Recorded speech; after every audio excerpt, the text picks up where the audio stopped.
Je m'appelle Johan, j'ai 30 ans et voilà, donc je suis diabétique depuis novembre 2017.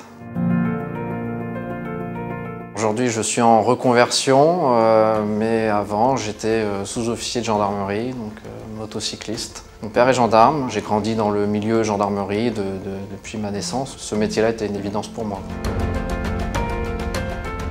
J'étais en prépa d'examen d'officier de police judiciaire, donc c'est une formation alors en alternance, mais qui dure quand même 14 mois, qui demande beaucoup d'investissement. Ça faisait déjà plusieurs mois que je perdais du poids et que je savais que j'avais quelque chose, mais je tenais absolument à aller jusqu'au bout de ma formation. Et puis après, j'étais vraiment, j'en pouvais vraiment plus, donc j'étais contraint à aller consulter, quoi. Et là, voilà, parce que je savais que j'allais mettre le doigt dans l'engrenage et que j'allais avoir une pluie de problèmes.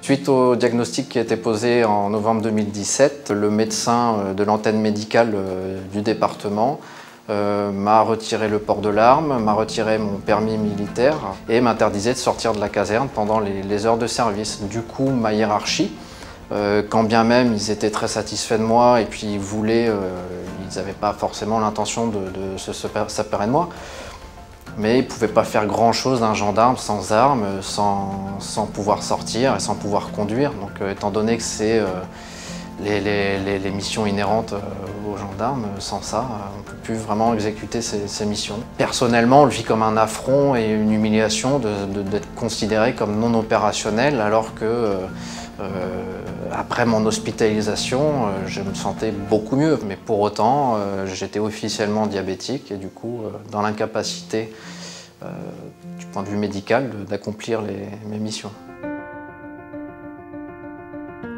Je devais répondre en fait à deux questions. C'était question que je m'étais jamais posée au préalable.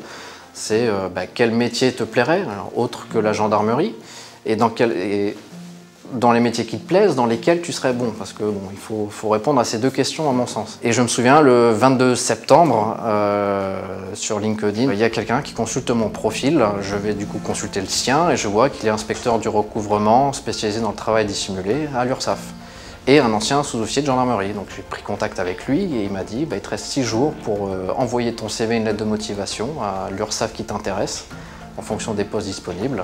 Ce que j'ai fait et j'ai suivi le processus de recrutement et finalement, le 15 mars 2019, j'étais radié des cadres de la gendarmerie le vendredi et le lundi, je signais à l'URSSAF.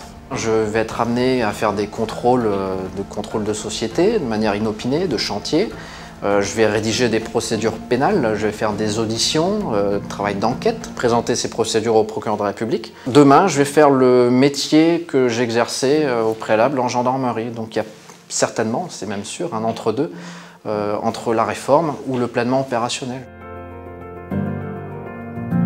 Ensemble, nous pouvons faire changer les règles.